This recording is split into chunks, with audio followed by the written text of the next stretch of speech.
Yohana. We read the book of John, Ibice bitandatu. chapter 6, Murongo wa 29. and verse 29. Duhere kuri 28 kugira ngo mwumve neza. 28-29. Bibiliya iravuze ngo The word says that baramubaza bati tugire dute ngo dukore imirimo y'Imana. Arabasubiza ati umurimo w'Imana nguyu nko kwizera uwo yatumye. Amen.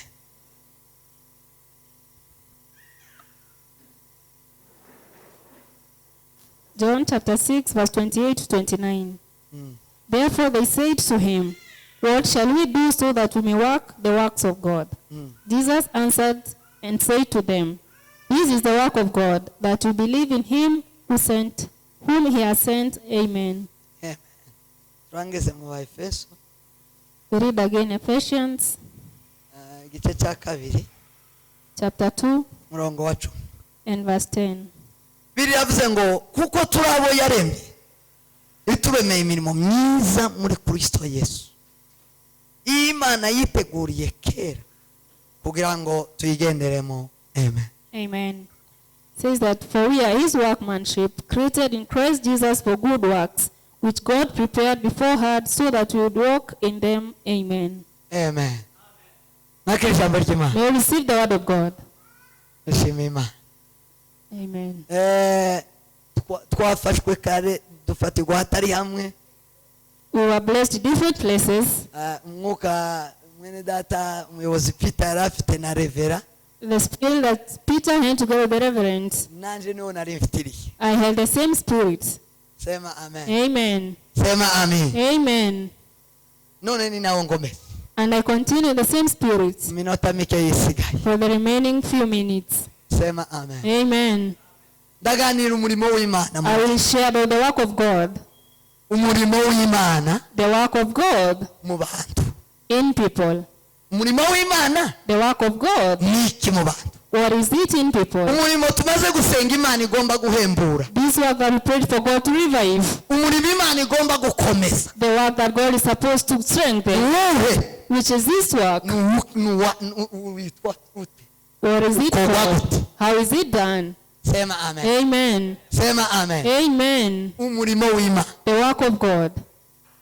Ibindi bibaye kubyibaza none. What we're asking ourselves today, Ko abantu bazibajije kuva kera. because people ask themselves this from long ago. Bashakashaka uburyo bokora umurimo w'Imana. They were asking how to do the work of God. Uburyo bokorera Imana. They can work for God.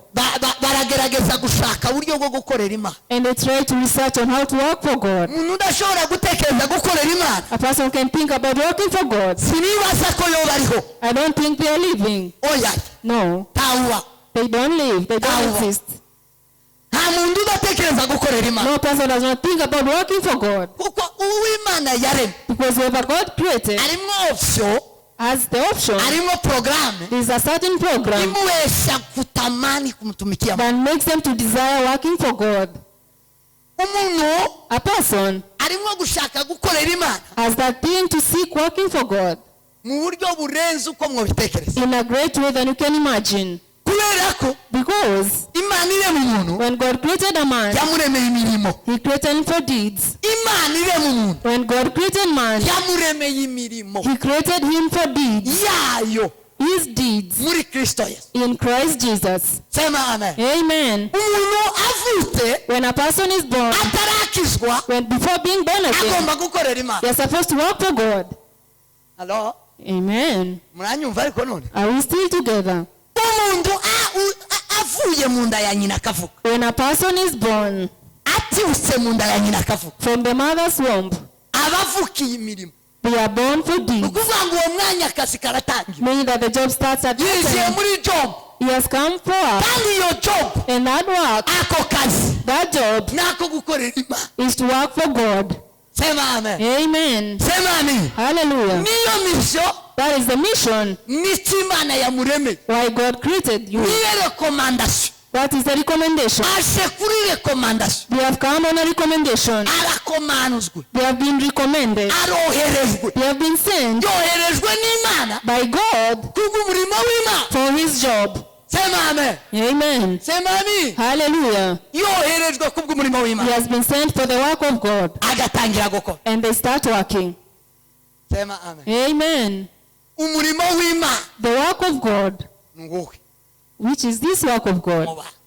Where is it? Umuntu wese yaremewe gukora. Now that every person has been created to work, Uri mu isi wese waremwe n'Imana every person on earth created by yaremewe God gukora. was created to work. Sema amen. Amen. Babaza Yesu They asked Jesus mu isezerano rishya in the New Testament, baramubaza and they asked him, imirimo y'Imana yakozwe mu isezerano ryake the deeds of God were done from the Old Imana Testament, ntiyishime. and God did not rejoice. Kayini yarakoze. Cain worked. Mu isi abantu babiri bavutse bwa mbere ni Kayini na Abeli, siko? The first sons born were Cain and Siko Abel. muzi Is that what you know? bavukiye gukora umurimo w'Imana. They were born to work for God.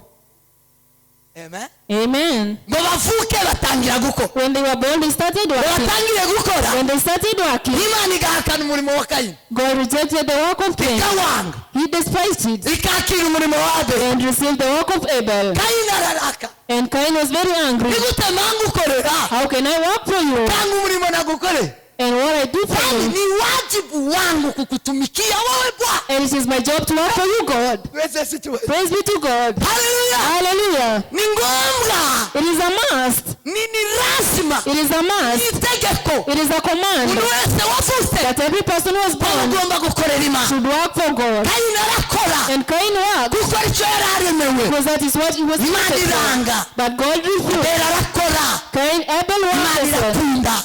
God loved his work. Biragenda mu kinyejana cya isezerano rya kera. It will continue to the New Testament Bigera mu gihe cya Mose. until the time of Moses. Abantu barakora. People worked. Bagakora imirimo myinshi kugira ngo bemerwe n'Imana. They do many deeds so Kuko n'isi Imana yabaremeye niyo purpose. because this is what God created them for. Barakora bategetswe n'amategeko. They work according to the Bakora commandments. imirimo myinshi. They work good deeds. Imana irayanga. But God despised it. Ntiyikunda. He did not love the work. Umunsi umwe naratangaye One n'Imana. day I was surprised because of God. Naratangaye n'Imana. I was surprised because of God. Susana we. Duwese ese cyubahiro. Praise be to God. Hallelujah. Hallelujah. Sawuli Saul wari umwami wa Israel. was the king of Israel. Bakakunda gukorera Imana. And he used to work for God. Aja kurwana And n'Abafilisiti. he went to fight with the Philistines. Aja kurwana afata umwami Hagagi. And he went and took Agag, the king, N'inka z'inyamibwa. as well as all the good Yabona cattle. inka ziza akamuvuga ngo iyi ngiyi izoza kwitambira Imana. He took all the good cows to Abona umugabo God. mwiza yamavuga ngo uyu mugabo ni uwo kurira guhimbaza A Imana. good man should say should serve God. Yamakumanya arakumanya. And he collected all the good things.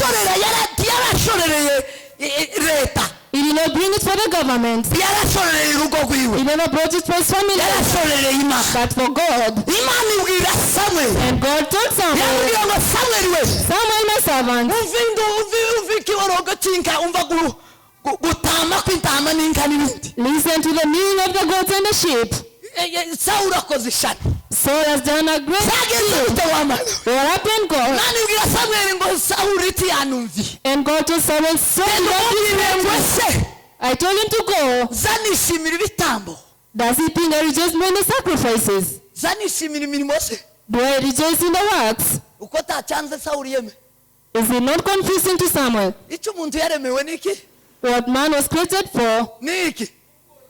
Ni imirimo. None yarasubije we. is good deeds. Sinkeneye imirimo. And God answers, I don't need these deeds. Atukuze mukozi. Hallelujah. Umupagani wese, umuntu wese waremwe. Every person that was created should work for God. Umupagani mukristo. A pagan, a Christian. Uwavuye mu nda akaba ari mwisi. Every person that was born and is living, Ni ngombwa ko akorera Imana. they must work for God. Kandi bose. And all of them work. Sema amen. Amen. Imana yanga imirimo ya Sawuli. God despised the work of Saul. Imana yanga imirimo. God rejected the Kandi deeds. niyo yaremeye abantu. And he created people. Yanga imirimo. And he rejected Igihe the cya Mose itegetswe n'amategeko. That time of Moses and the law. Pawulo akababwira. The Saint Paul told them Akababwira ngo ndimukorere ku bijyanye n'amategeko. that don't work according to the laws. Sema amen. Amen. Ashaka kubatandukanyiriza He wanted to separate, to differentiate them. amategeko The laws n'imirimo. and good deeds. Icyo gihe yinjiye Because the time he came, umuntu the grace, Kristo. Christ Jesus. Sema amen. Amen. Mbese situ. Hallelujah. Atukuze mukozi. Amen. Takini cyatumye Nothing else made umuntu buza a person to come. yari insiguro, It was the meaning. yari explication, It was an explanation. yari ukumvikanisha And to bring together umurimo good deeds ugomba gukorwa n'abantu. that are supposed to be done by people. Sema amen. Amen. Imana igashima And God will rejoice. ikavuga ngo naremye abaservateri, And he said, I created people. naremye abantu bakora. I created people who can work. Sema amen. Amen. Naremye abakozi, I created servants. mfite abakozi. I have servants. Sema amen. Amen. Pawulo ubuntu n'amategeko Did the grace and the law. yarashatse kubereka umurimo, Paul wanted to show them the deed. umurimo Imana yaremeye abantu. The deed God created for people. Mu isezerano rishya In the New Testament, Pawulo abivuga cyo Paul said on it. Yesu yari yababwiye mu zandiko mu rwandiko rwa Yohana. Jesus and told them in the Gospel of Yohana John. yandika ibyo Yesu yaravuze. When John wrote what Jesus and said. Sema amen. Amen. Arababwira ngo umurimo, And he said, a deed. bamubajije ngo ese twakora dute kugira ngo dukore umurimo w'Imana. When they asked, what can we do to do the deeds of God? Arababwira ngo umurimo ni umwe gusa. And he said, there's only one deed. Sema amen. Amen. Umurimo nguyu This is the work. ni ukwizera umwami Yesu. To believe in Christ Jesus.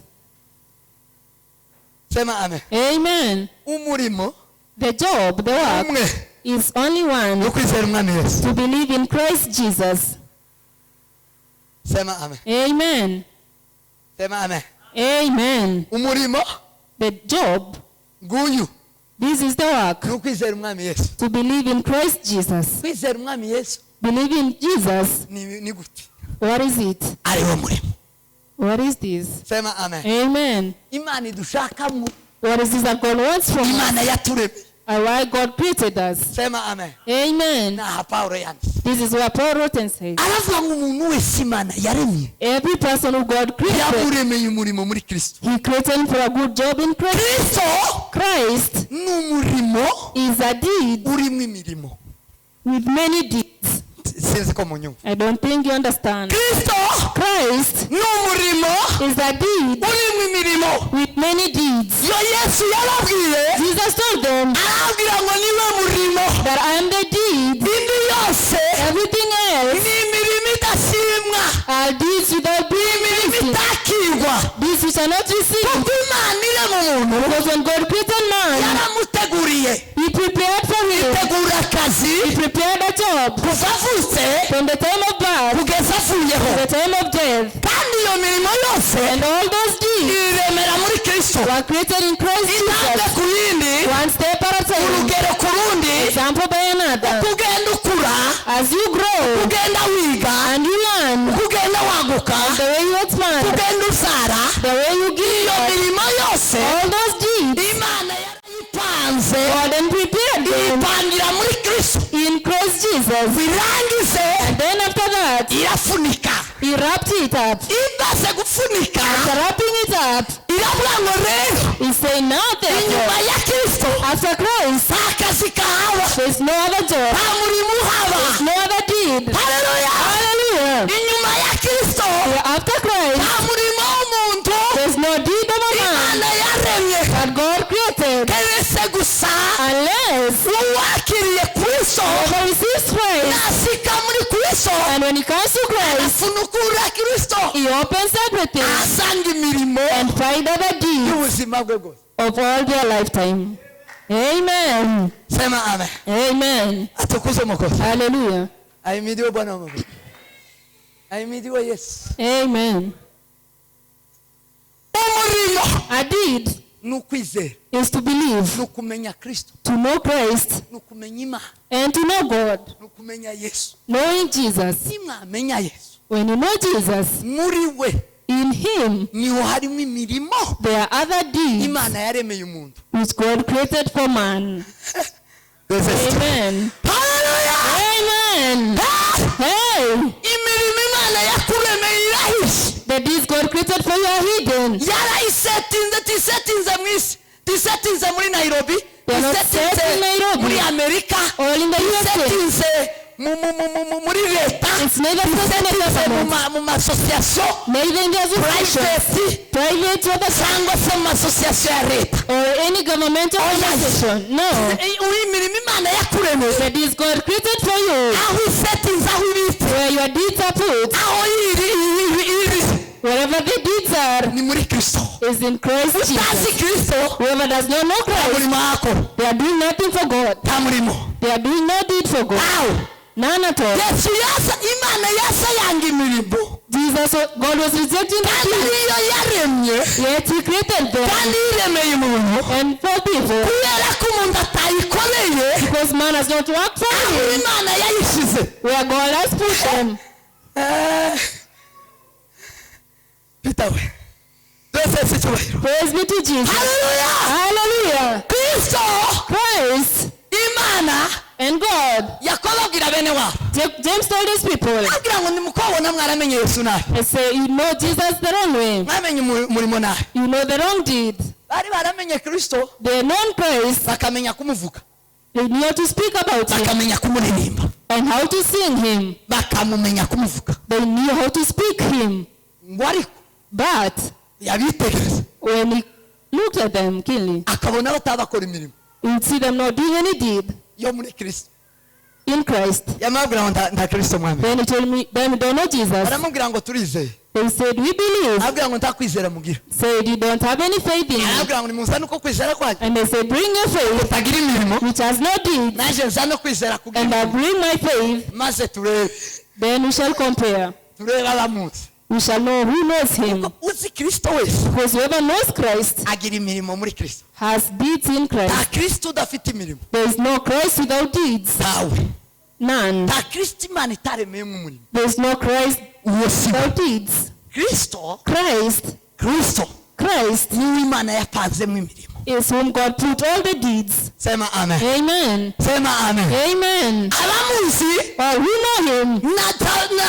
si ku mazina gusa. It's not only by the name. No. Abamumenye Those who know Him abamenye ko muri Kristo who know all in Christ, afunditsemo imirimo that they are yo kuva mvutse from the time of birth kugeza nshaje until they niwe grow old. azi neza They know so ko clear ntacyo yokorera inyuma ya there's Kristo. nothing they can do Ndi Imana icyemere, and God will accept it. icyo Imana ishima, Whatever God is pleased icyo with Imana yaturemeye, and why He created us icyo nkoreye muri we. is what I want from Him. Amen. Umurimo w'Imana. This is the deed of God. Uwo ni wo murimo w'Imana. This is the deed of God. Nicyo nkoreye mu Mana, It is what I do in nicyo God. nkoreye muri Kristo. What I do in Christ. Iko kumenya Kristo. That is knowing Christ. Sema amen. Amen. Sema amen. Hallelujah. Sema amen. Amen. Abafarisayo barakoze, The Pharisees were wrong, ariko Imana ntigeze ibemera. but God did not Kubera accept ko baza bakorera imirimo yabo because all their deeds nyuma ya Kristo. were behind Christ. Sema amen. Amen. Sema amen. Amen. Atukuze umukozi. N'ubu nanone Until this, kugeza uyu munsi until today, harimo ababakora, there are people who are working, ariko tibabakorera Imana but they are not working for God kubera ko babakorera inyuma ya Kristo. because they are working behind Christ. Sema amen. Amen. Imirimo yabo Their deeds iri inyuma ya Kristo. are outside Christ. Kasubire mbabwira kandi kaso. Let me tell you another thing. Iyo usoma Abaefeso When you read Ephesians igice cya mbere chapter 1 umurongo wa 4, and verse 4, Bibiri iravuga ngo the word says ko that kuko yadutoranirije muri we that because He chose us in Him isi itararemwa before the foundation of the world, kugira ngo turobera that we be holy tutariho umugayo and blameless imbere yayo. before Him in love. Umurimo I did. Imana God yiteguriye kera prepared for Himself from long isi ago itararemwa, before the foundation of the igihe world. yaturemye The time He created us n'umurimo is a deed utariho umugayo. that has no blame. Umurimo wose uri muri Kristo Any deed in Christ nta mugayo ubamo. is blameless. Aho utandukaniye n'umurimo uri hanze ya The Kristo, difference with the one outside the umurimo church, uri hanze ya Kristo a deed outside of Christ, wuzuye ibizinga, there are many blames, wuzuye umugayo. as well as Imana ntizawishimira n'umunsi umwe. God does not rejoice in it at all. Umurimo uri muri Kristo Any deed in Christ wasize umugayo, and blameless, nta mugayo there's no blame at all imbere y'Imana. God. cyagituma imana izishima nayo There's the reason God rejoices in that.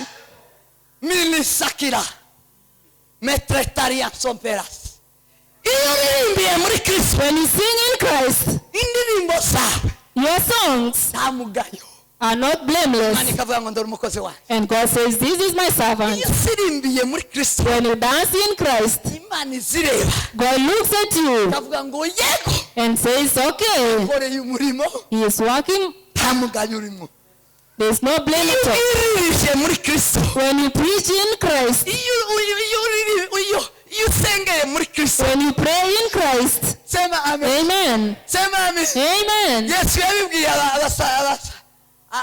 wa musamariyakazi Jesus said it to the Samaritan woman arababwira ngo igihe kirageze and said, the time has come ubwo abasenga data that those who pray to the bakwiye Father kumusengera kuri iriya misozi and are supposed to pray in the mountains ni Yerusalemu and Jerusalem. igihe kirageze Time has come. nta mpamvu yo kuja Yerusalemu There's no need to go to nta mpamvu yo Jerusalem. kuja kandi Gerizim No time to go to Gerizim. wenyine At this time, ikigezweho kiri kizima what is there today ni ugusengera data is to pray to the kuri no Father mu mwuka in truth and abantu spirit, batariho umugayo and there's no blame at all. twese tubayo haleluya Hallelujah. Amen. icyo ukoze Whatever you do, kitari muri Kristo not in Christ Jesus, cyuzuye umugayo is full of blame. mbere y'Imana Before God, Imana ntitemera God does not Imana ntigikunda God does not love niba you. utanga izacumi If you give the tithes n'amaturo and the offerings, bitari muri Kristo and you are not in Christ Jesus, umugayo it is a blame. ibyo Yesu Imana yabwiye Sawuli It is what God told you, Saul. amubwira ngo sinishimira ibitabo I reject your sacrifice, bitari muri Kristo which is not in Christ. sinishimira imfizi z'inka I'm not pleased with the cows, sinishimira amariza all the pigs. sinishimira izacumi I'm not pleased with the tithes, which are not in yabibwiye Christ Jesus. abafarisayo He told the Matayo Pharisees, 23:23 Matthew 23:23, arababwira ngo muzi kubwira abantu you say no to tell people zo gutanga amaturo n'ibyacumi about tithing and offering, ariko ibyo si byo ngombwa but that is not what is icyo si necessary. cyo cyane That is not. icya mbere iyo mwari muzi If you need utabera kuba muri Kristo being in Christ, Kristo ni ukutabera being Christ is being just. Kristo ni imbabazi Christ is mercy. Kristo ni ubuntu Christ is grace. Kristo niwe murimo Christ is the deed. arababwira ngo yoba mwari mubaje kumenya And Kristo he said, if at all you could know Christ, noneho ngo nimuza gukora ibyacumi n'amaturo then when you tithe and offer, mubikorere muri we you do them in Him. Imana yashimye ko imirimo yose Then God will rejoice in them. Imana ikunda kandi yishimira Every deed that God is pleased with yayisetinze muri Kristo is set in Christ Jesus. ababasha kuyikora bose Those who do all those deeds, ayikore bayikoreye muri Kristo do them in Christ Imana Jesus. ikunda ivuga ngo yego God will say, that is okay. yakoreye umurimo They are working for me. haleluya Hallelujah. Hey, gukorera Imana working for God. umurimo w'Imana The work of God uri muri Kristo is in Christ. niho washize umugayo It is put in Christ without any blame. niho utakigira umugayo You find no blame. nta murimo w'umumana There is no deed of God wogira umugayo that can be blamed. oya yebye None at all. niba utazurepetera muri Kristo If you don't do repetition in Christ, repetition yawe iragawe imbere y'Imana ntiyemewe your repetition is blamed. niba mutazamuteranira muri Kristo If you don't come for service in Christ, amateraniro aragawe these services are despised. ntabwo Imana yemera ko mwaterana God is not pleased with them. sema amen Amen. vuga ngo amin Amen. amen Amen. amina Amen. Amen. niba utazukurira muri Kristo nasanze basuzana babakuburana n'abakuru bose hano If you don't offer in Christ, niba mutamubikorera muri Kristo if you're not doing it in Christ, umurimo mwakoze mukandi kanyuragaho everything that you did is despised before God. imirimo yose Imana yishimiye Because all the deeds that God is pleased with kugira ngo ishire umugayo kuba muri Kristo is when you do them in Christ Jesus. sema amen Amen. cyo gituma imfura There's a reason. z'abanyamurenge imfura z'abanyamurenge There's a reason the good people, zitabeshya they don't lie, ntizibe they don't steal, zitima abandi icyo barya n'icyo banywa they don't deny others food, batazaja mu ijuru they will not go to heaven. badashimwa kurya kugaburira abandi They Imana don't rejoice ntibishima in feeding others. kurya kutabeshya not lying. imana ntibishima God is not pleased with it. avuga ngo rizovugweho ngo nkanje And they say, let them speak niko this. bakazabirahira siko ngo bizovugwa ngo mu bandi bagabo ngo bizovugwe And they want people to swear by them. uri mwanya murenge You are just a tribal man. tibazavuga ngo mu bandi bagabo bazavuga ngo kuma Because Christians speak only in God. kuma In God. genda umukristo I'm a Christian. kubera Because ko namenye imana I know God. sinokora kino Because I know God, I can ariko do this niba thing. utokora kino kubera abandi bagabo But if you can do something because of other people, uwo muri muragabo that deed is despised. timunyumvise You are not understanding. uranyumvishije urumvishije espe beya sema amen Amen. vuga ngo amen vuga ngo amen Amen. abagabo bakivuga ngo abandi bagabo Men who speak of other things, bazumve ngo yewe ngo bamanyana yanje bazumve we have to see other people speaking of them. uwo muri mukozi That deed ni mwiza ku bantu kuma is good to people, but to God, it's despised. uragawe It's despised. kuko umurimo wose ushyira umugayo uri muri kristo Because any deed that is blameless is in Christ.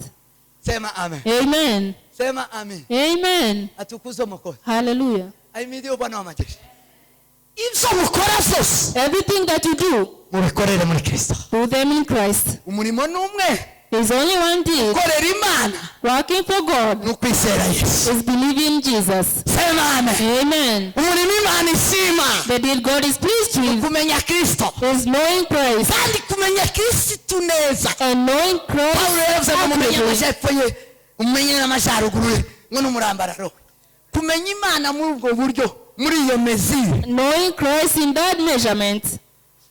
kumenya imana muri ubwo buryo pe Knowing God in that way ni imirimo iri murimo are the deeds in Him itagira umugayo that are blameless. indi mirimo yose iri yanze Any other deed outside ifite umugayo is blame. bibiri isivuga ngo igihe cyo kugaruka k'umwami yesu The Bible says when Jesus Christ comes back muri matayo in Matthew, avuga ngo azaza ababwira He said that they will tell you, bazasanga urugi rwakinzwe ngo bazasanga urugi rwakinzwe abantu babaje bazasanga urugi rukinzwe they will find the door closed ngo bakomange and they will knock avuge ngo dukingurire and say, open for us.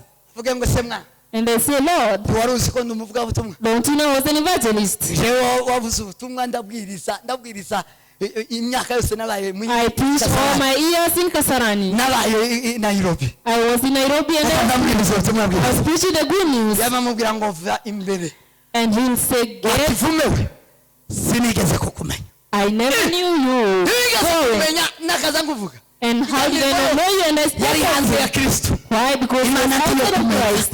iri hanze ya Kristo And God was not happy. tuzi ko twakaza twirukana abadayimoni Don't you used to chase out the demons? ninga twirukanye abadayimoni hano na revera Last Sunday we did. ninga amapepo yaraje afata umuntu wa muntu wari uriya On Sunday, some demons came into a person that was in akazakuhindura nk'inzoka the room. nuko And he will turn to a snake. burya dutambutse amateraniro niho naho utubaraga twose twashiriye tubazamuka hano haruguru na pasiteri That kazuba is why all my strength went in the afternoon on Sunday. dukwitagura amapepo And we drew out the demons.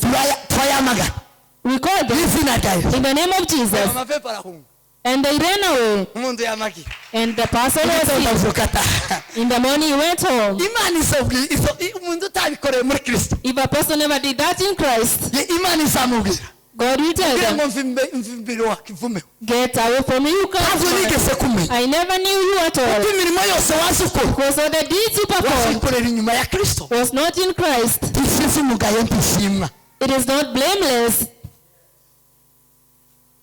sema amen Amen. sema amen Amen. n'uyu munsi twavuganye Even today we spoke, yambwiye ngo ndamahoro and they told me they are at peace. ndamahoro aposto ndamahoro niko yambwiye I am at peace. narakize ndamahoro I am healed and I'm at peace. satani yari yamuhinyanje iramuhinyanga arahinduka The devil already tortured him.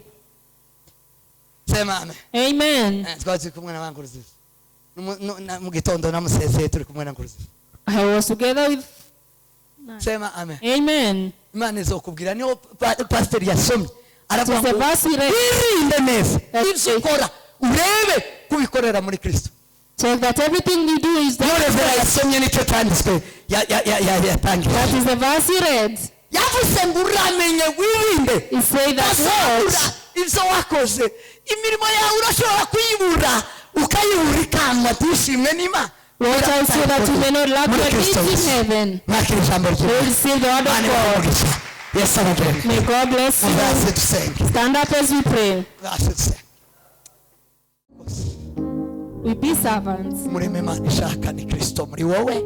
nimuzosanga gukubura, nimuzosanga gucuruza nyako, nimuzosanga kubwiriza nyako. In that day there are so many other deeds. nimuzosanga gutura amaturo nyako. That is why you find offering. nimo It is why you find all those other nyuma ya deeds. Kristo si imirimo y'Imana. Behind Christ is not a deed of God. sino gukorera Imana. It is not even working for God. kuririmbira inyuma ya Kristo Singing outside of Christ so gukorera Imana. is not working for God. Kasenga. Let's pray. uhoraho mwami wacu Yesu Kristo, himbazwa habwe icyubahiro, singizwa Yesu. urakoze mwami data nyiriwe kubw'uyu mugoroba w'uyu munsi. shimwe n'ibi byawe Yesu Kristo umwana w'Imana ihoraho. tugushimiye ko duteranye guterana kwera cyangwa ngo uhembura umurimo wawe hagati muri twebwe. Kristo umwana w'Imana wuzure muri twe, wongere ugaruke muri twe Mana. Data duheze kwitegereza imirimo dukora ko tutayikorera inyuma ya Kristo, kandi iri inyuma ya Kristo yose tuzoyibura. iyo niyo mwami data nyiribihe izageragereshwa umuriro ikazasha ntiyasigare n'umwe.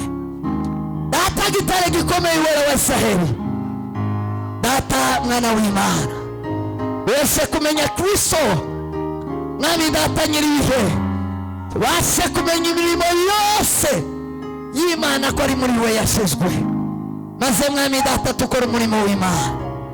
wese mwami data kuba muri Kristo niba umurimo wose dukorera muri we wasize umugayo. Imana yamaze umugayo wose imirimo yose iri muri Kristo Yesu. higira mwami data itigira itegeko ribihana, nta tegeko rihana imirimo yose muri Kristo, ari itegeko ryo mu isi ari ryo mu ijuru. mwami Yesu yabereye wese gutahura iyo mirimo, guhishurirwa iyo mirimo, guhishurirwa Kristo urimo zose Imana yiteguriye kuva kera. mwami data ngo tubabera tutari umugayo n'umwe kubwo kuba muri Kristo Yesu. data uhimazwe kandi uhabwe icyubahiro kubw'ijambo ryawe. shimwe kubw'uyu mugoroba w'uyu munsi. Baba wa mambo, Mungu muweza yote, tumekuwa mbele zako tunalisifu jina lako. Baba, yote yaliyofanyika hapa tumeyarudisha kwako Bwana, yamefanyika kwa ajili ya utukufu wako. Sadaka na zaka na fungo la 10, Bwana wa majeshi, upokee mbele zako, sababu yote tumeyafanya kwa ajili ya utukufu wako Yesu. Tumeyafanya kupitia kumjua Kristo mwana wa Mungu aliyekufa kwa ajili yetu na amefufuka kwa ajili ya kutupa uzima wa milele, na sasa tumo ndani yake. milizana vena ambelariskide. Baba, pokea haya yote yamefanyika hapa kwa ajili ya utukufu wako Mungu Baba, kwa ajili yako Yesu Kristo Bwana wa mabwana uliotukomboa. Baba, ninaombea Bwana wa majeshi kongamano hili ulibariki. Bariki kila yeyote Baba aliyehudhuria mkutano huu, aliyehudhuria Bwana service ya leo. Baba, uwabariki jioni ya leo. Bariki Baba mili yao, bariki Baba mawazo yao Bwana wa majeshi, watambue Mungu Baba, wamtambue Yesu Kristo, wasikilize neno lako Bwana wa majeshi. Ninawaombea kutambua Yesu Kristo, kumjua Yesu Kristo, kumwamini Yesu Baba wa majeshi, wapate kupokea Baba Bwana wa majeshi kazi nzuri zote ulizotuambia zimo ndani ya Yesu Kristo. Baba wa majeshi, ninaombea Baba wa mabwana madhabahu haya, uyabariki, uyainue Baba wa majeshi, yawe nuru katika ulimwengu. Baba wa majeshi, madhabahu haya yatengeneze mmoja, tengeneze wawili, watengeneze watu utakaopeleka injili, utakao kuwa nuru ya ulimwengu. Yesu Kristo mwana wa Mungu, madhabahu hayo yabariki. Bariki Kenya, Nairobi, itembelee Bwana wa majeshi, pitia Baba wa mabwana, kwa serikali, kwa viongozi wetu, president, Baba wa majeshi na wote wanaofanya kazi nao, ili utembelee Kenya mzima, Baba wa mabwana, wapate kukujua, wajue ukweli na ukweli waweke huru. Yesu, ni asante kwa injili takatifu takayotembea ulimwengu mzima. Falme wako uje na mapenzi yako yafanyike. Ni asante kwa jioni ya leo. Ni asante kwa yote Baba wa mabwana. Ni katika jina la Yesu tunaomba na kuamini. Amen. Amen. Hakika wema na fadhili, hakika wema na fadhili zitanifuata siku zote za maisha yangu. Zitanifuata siku zote za maisha yangu. Nami nitakaa nyumbani mwa Bwana. Nami nitakaa nyumbani mwa Bwana milele na milele. Milele na milele. Neema ya Bwana wetu Yesu Kristo. Neema ya Bwana wetu Yesu Kristo. Na upendo wa Mungu Baba. Na upendo wa Mungu Baba. Na ushirika wa Roho Mtakatifu. Na ushirika wa Roho Mtakatifu. Ukae nasi. Ukae nasi. Leo na hata milele. Leo na hata milele. Amen. Amen. Mwende na amani ya Bwana Yesu. Mungu awabariki, awatendee mema. Mungu awabariki, Mungu awatendee mema. Muombe hao wageni wote, hiyo mikutano yote tutakuwa pamoja nao. Mungu awabariki.